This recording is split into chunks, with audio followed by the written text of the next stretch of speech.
ಸಂವಿಧಾನದ ಮುಖ್ಯಸ್ಥರು ಗೌರವಾನ್ವಿತ ಘನವೆತ್ತ ರಾಜ್ಯಪಾಲರು ಇಂದು ನಮ್ಮ ವಿಧಾನಮಂಡಲದಲ್ಲಿ ಭಾಷಣವನ್ನು ಮಾಡಬೇಕಾದ್ರೆ ಸುಮಾರು 117 ಅಂಶಗಳನ್ನು ಅವರು ಗುರುತಿಸಿ ನಮ್ಮ ಸರ್ಕಾರದ ಬಗ್ಗೆ ಮೆಚ್ಚುಗೆಯನ್ನು ಸೂಚಿಸಿದ್ದಾರೆ. ಹಾಗಾಗಿ ಗೌರವಾನ್ವಿತ ರಾಜ್ಯಪಾಲರಿಗೆ ನಾನು ಅಭಿನಂದನೆಗಳನ್ನು ಸಲ್ಲಿಸಲಿಕ್ಕೆ ಬಯಸ್ತಾ ಇದ್ದೇನೆ. ತಮ್ಮ 117 ಅಂಶಗಳಲ್ಲಿ ಸಿದ್ದರಾಮಯ್ಯನವರ ಸರ್ಕಾರ, ನಮ್ಮ ಸರ್ಕಾರ, ಕಾಂಗ್ರೆಸ್ ಪಕ್ಷದ ಸರ್ಕಾರ, ಡಿ.ಕೆ. ಶಿವಕುಮಾರ್ ಅವರ ಮತ್ತು ಮಂತ್ರಿಮಂಡಲದ ಎಲ್ಲ ವಿಭಾಗಗಳಲ್ಲಿ ಯಾವ ಜಿಲ್ಲೆಗಳಲ್ಲಿ ಯಾವ ಕೆಲಸಗಳನ್ನು ಮಾಡಿದ್ದಾರೆ ಎಂಬುದನ್ನು ಬಹಳ ಅಚ್ಚುಕಟ್ಟಾಗಿ ಇವತ್ತು ನಮ್ಮ ಸಂವಿಧಾನದ ಮುಖ್ಯಸ್ಥರಾದ ರಾಜ್ಯಪಾಲರು ಜನರಿಗೆ ತಿಳಿಸಿದ್ದಾರೆ, ಜನತೆಯನ್ನು ಉದ್ದೇಶಿಸಿ ತಿಳಿಸಿದ್ದಾರೆ. ನಾನು ಮನವಿ ಮಾಡಿಕೊಳ್ಳೋದು, ವಿರೋಧ ಪಕ್ಷದವರು ಇದನ್ನು ಅರ್ಥಕೊಳ್ಳಬೇಕು. ಘನವೆತ್ತ ರಾಜ್ಯಪಾಲರು ರಾಜ್ಯ ಸರ್ಕಾರದ ಸಾಧನೆಗಳನ್ನು ಅವರು ಹೇಳೋದನ್ನು ಹೇಳಿದ್ದಾರೆ.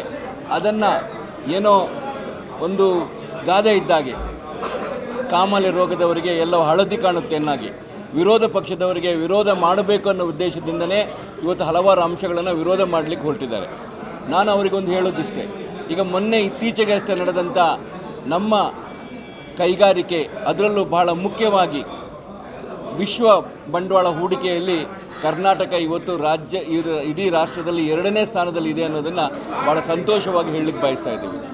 ಇವತ್ತು ಹಲವಾರು ರಾಜ್ಯಗಳಲ್ಲಿ ಅವರು ಸಮ್ಮೇಳನಗಳನ್ನು ಮಾಡೋದಕ್ಕೆ ನೋಡಿದಾಗ, ಆದರೆ ಕರ್ನಾಟಕದಲ್ಲಿ ಮಾಡಬೇಕಾದ್ರೆ ಅತಿ ಹೆಚ್ಚಿನ ಸುಮಾರು 18 ರಾಷ್ಟ್ರಗಳಿಂದ ಇವತ್ತು ಪ್ರಮುಖ ಕಂಪನಿಗಳು ಬಂದು ಇವತ್ತು ಕರ್ನಾಟಕ ರಾಜ್ಯದಲ್ಲಿ, ಅದರಲ್ಲೂ ಉತ್ತರ ಕರ್ನಾಟಕದಲ್ಲಿ ಇವತ್ತು ಬಂಡವಾಳವನ್ನು ಹೂಡಲಿಕ್ಕೆ ಬಂದಿದ್ದಾರೆ ಅನ್ನಬೇಕಾದ್ರೆ ಅದು ನಮ್ಮ ಒಂದು ಸಾಧನೆ. ಅದೇ ರೀತಿ 5 ಗ್ಯಾರಂಟಿಗಳನ್ನು ಇವತ್ತು ಯಶಸ್ವಿಯಾಗಿ ನಮ್ಮ ಸರ್ಕಾರ ನಡೆಸಿದೆ ಅನ್ನೋ ಮಾತನ್ನು ರಾಜ್ಯಪಾಲರು ಉಲ್ಲೇಖವನ್ನು ಮಾಡಿದ್ದಾರೆ. ಅದಕ್ಕಿಂತಲೂ ಅತೀ ಮುಖ್ಯವಾಗಿ ಏನಂತೇಳಿದ್ರೆ, ಸುಮಾರು 23 ಲಕ್ಷ ಜನರಿಗೆ ಸುಮಾರು 18,000 ಕೋಟಿ ರೂಪಾಯಿಯಷ್ಟು ನಮ್ಮ ಸಹಕಾರಿ ಬ್ಯಾಂಕ್ಗಳಿಂದ ಇವತ್ತು ಸಾಲಗಳನ್ನು ಮನ್ನಾ ಮಾಡಿದ್ದಾರೆ.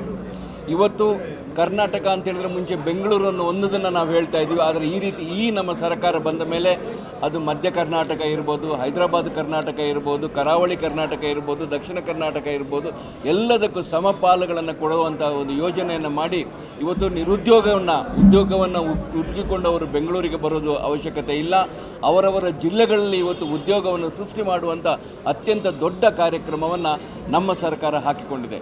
ಇದನ್ನೆಲ್ಲದನ್ನು ಕೂಲಂಕಷವಾಗಿ ಇವತ್ತು ನಮ್ಮ ವಿರೋಧ ಪಕ್ಷದ ಸ್ನೇಹಿತರಲ್ಲಿ ಮನವಿ ಮಾಡಿಕೊಳ್ಳೋದೇನಂತೇಳಿದ್ರೆ, ಮುಂದೆ ನಡೆಯುವ ಕಲಾಪಗಳನ್ನು ಸುಗಮವಾಗಿ ಮಾಡಲಿಕ್ಕೆ ನೀವು ಅನುವನ್ನು ಮಾಡಿಕೊಡಬೇಕು.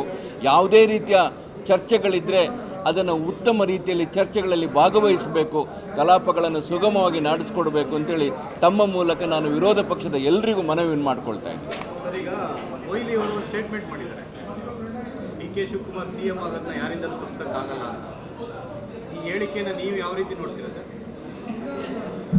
ಹೈಕಮಾಂಡ್ ಅವರು ಇದ್ರ ಬಗ್ಗೆ ನಿರ್ಧಾರವನ್ನು ತೆಗೆದುಕೊಳ್ತಾ ಇದ್ದಾರೆ.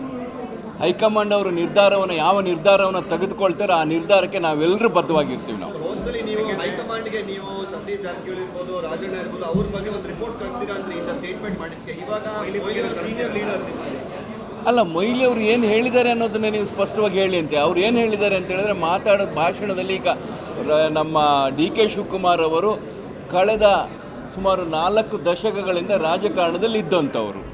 ರಾಜಕಾರಣದಲ್ಲಿದ್ದವರು ಮುಖ್ಯಮಂತ್ರಿ ಆಗ್ತಾರೆ ಅನ್ನೋದ್ರಲ್ಲಿ ಏನು ತಪ್ಪಿರುತ್ತೆ? ಅವರೇನು ಆಗಲೇಬೇಕು ಅಂತೆಲ್ಲ ಅವ್ರು ಹೇಳಬೇಕಾದ್ರೆ ಹೇಳಿದ್ದಾರೆ ಈ ರೀತಿ ಅಂತ ಹೇಳಿಬಿಟ್ಟು. ಆ ಸಭೆಯಲ್ಲಿ ನಾನೇ ಮಾತಾಡ್ತಿದ್ದೆ. ಅಲ್ಲ, ಜನ ಕಾಂಗ್ರೆಸ್ ಪಕ್ಷಕ್ಕೆ ಅಧಿಕಾರವನ್ನು ಕೊಟ್ಟಾಗ, ಕಾಂಗ್ರೆಸ್ ಪಕ್ಷದ ವರಿಷ್ಠ ಮಂಡಳಿ ಅವರ ನಿರ್ಧಾರವನ್ನು ತೆಗೆದುಕೊಂಡಾಗ ಯಾರಿಂದನೂ ತಡೀಲಿಕ್ಕಾಗೋದಿಲ್ಲ. ಅಲ್ಲ, ಅದನ್ನೇ ಅವ್ರು ಹೇಳಿಲ್ಲಲ್ಲ, ಸಿದ್ದರಾಮಯ್ಯವ್ರನ್ನ ತೆಗಿಬೇಕು ಅಂತೇನು ಹೇಳಿಲ್ಲಲ್ಲ. ಅವ್ರು ಏನು ಹೇಳಿದ್ದಾರೆ ಅಂತ ಹೇಳಿದ್ರೆ, ಅವರು ಮುಖ್ಯಮಂತ್ರಿ ಆಗ್ತಾರೆ. ಇವತ್ತು ಅವರು 8 ಸಲ ಅವರು ಒಂದು ಶಾಸಕರಾದಂಥವರು, ಅದರಲ್ಲೇನಿದೆ?